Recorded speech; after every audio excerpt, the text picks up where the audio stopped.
Hello dears, നമുക്കിന്ന് small business ആയിട്ടുള്ള എല്ലാവർക്കും വേണ്ടിയുള്ള ഒരു വീഡിയോ ആണ്. അതായത് നമ്മൾ സ്മോൾ ബിസിനസ് ആയിട്ടുള്ള ആൾക്കാർ ഫേസ് ചെയ്യുന്ന 3 രീതിയിലുള്ള ആൾക്കാരെ കുറിച്ചിട്ട് നമുക്കിന്നൊരു വീഡിയോ ചെയ്യാം. അതായത് ഫസ്റ്റ് വണ്ണെന്ന് വെച്ചാൽ, ഒരു രീതിയിലുള്ള ആൾക്കാരെന്ന് വെച്ചാൽ നമ്മൾ അറിയ പോലില്ലാത്ത ആൾക്കാരായിരിക്കും. അവർ നമ്മളെ പ്രൊഡക്ട്സിൻ്റെ റിവ്യൂ ഒക്കെ കണ്ട് പർച്ചേസ് ചെയ്യാൻ വേണ്ടി വരുന്നവരായിരിക്കും. അവർ നമ്മളെ പ്രൊഡക്ട്സ് വാങ്ങി പേയ്മെൻറ്റ് ചെയ്ത് അവർ പോകും. രണ്ടാമത്തെ ടൈപ്പ് ആൾക്കാരെന്ന് വെച്ചാൽ, നമ്മൾ അറിഞ്ഞുകൊണ്ട് നമ്മളെ സപ്പോർട്ട് ചെയ്യുന്ന ആളുകളായിരിക്കും. അവർ നമ്മൾ ഗ്രോത്തിലെല്ലാം ഹാപ്പിനെസ് കാണുന്നതായിരിക്കും. മൂന്നാമത്തെ ടൈപ്പ് ആൾക്കാരാണ് വളരെ ഇമ്പോർട്ടൻ്റ് ആയിട്ടുള്ളത്, എന്നാൽ നമ്മൾ വളരെ സൂക്ഷിക്കേണ്ടതുമായ ആൾക്കാർ.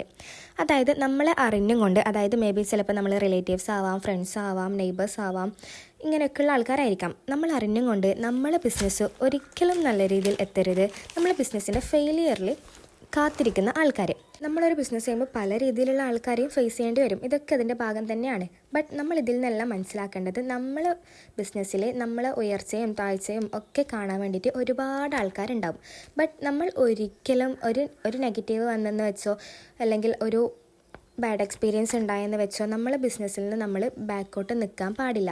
നമ്മളൊരു ബിസിനസ് ആകുമ്പം നെഗറ്റീവും പോസിറ്റീവ്സും ഒക്കെ ഉണ്ടാവും. ബട്ട് നമുക്കൊരു നെഗറ്റീവ്സ് വന്നെന്ന് വെച്ച് നമ്മളൊരിക്കലും ഒരു ബിസിനസ് നമ്മളെ പ്രൊഡക്ട്സ് ബാഡ് ആയതുകൊണ്ടായിരിക്കാം നമുക്ക് അങ്ങനത്തെ ഒരു എക്സ്പീരിയൻസ് ഉണ്ടായതെന്ന് കരുതി നമ്മൾ ആ ബിസിനസ് സ്റ്റോപ്പ് ചെയ്യാനോ ആ ബിസിനസ്സിനോടുള്ള ഇൻട്രസ്റ്റ് കളയാനോ പാടില്ല.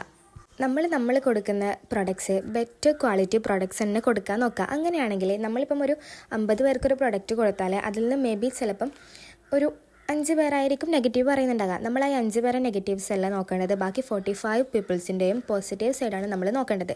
നമുക്കൊരു ബിസിനസ് ആകുമ്പം എല്ലാ രീതിയിലുള്ള തലങ്ങളും ഫേസ് ചെയ്യേണ്ടി വരും. ബട്ട് എന്ന് വിചാരിച്ചിട്ട് നമ്മളെ ബിസിനസ്സിൽ നിന്ന് ബാക്കോട്ട് നിൽക്കാനോ അല്ലെങ്കിൽ ബിസിനസ് സ്റ്റോപ്പ് ചെയ്യാനോ പാടില്ല.